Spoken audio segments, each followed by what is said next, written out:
Can a diorama change history? This one did. The story of this bison display begins out on the Montana prairie in 1886.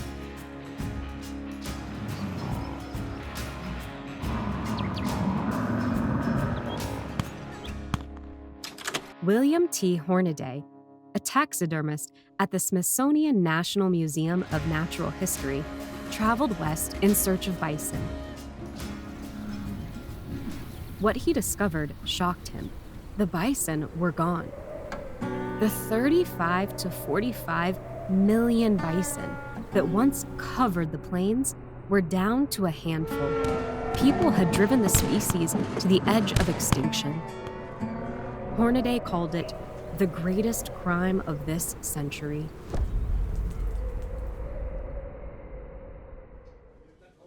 Determined to act, Hornaday used his skill in taxidermy to create a lifelike display of a bison family. It was the first museum group that might be called a habitat group or a diorama, and although it didn't have a painted backdrop, it did have a naturalistic groundwork of a prairie sod that was shipped in from Montana back to Washington, and prairie plants, sage in the grasses, and prairie dirt. Hornaday's diorama at the Smithsonian was a turning point. Huge numbers of visitors now saw wildlife not as limitless, but as fragile and in need of protection. And Hornaday didn't stop there. At the 1888 Ohio Valley and Central States Exposition in Cincinnati, he arranged bison bones and a carcass head in stark tableau. Hundreds of thousands saw this fate of the American bison display. He took a further step and brought live bison to the National Mall. In 1889, he founded the National Zoo to house these bison and other species. He later became the first director of New York's Bronx Zoo, which had 40 bison by 1903.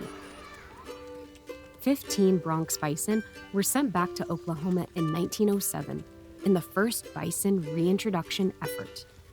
People lived largely lives in urban America. They didn't see bison. And after the 1880s, there weren't any bison to be seen. Hornaday was determined to keep the bison's plight in the public consciousness. He co-founded the American Bison Society with other passionate bison conservation leaders, which used grassroots fundraising to establish one of the first bison conservation herds. And his diorama continued to draw thousands of visitors each year.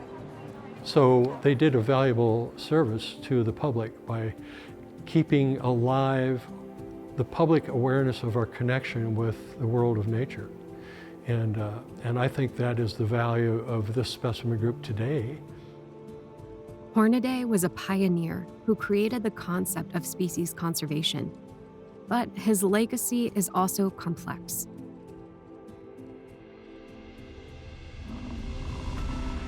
His views reflected prejudices of his era, and he did not respect Native American bison stewardship.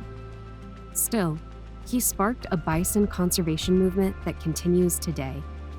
And now, Native communities and conservationists collaborate toward a shared goal for bison to be resilient long into the future.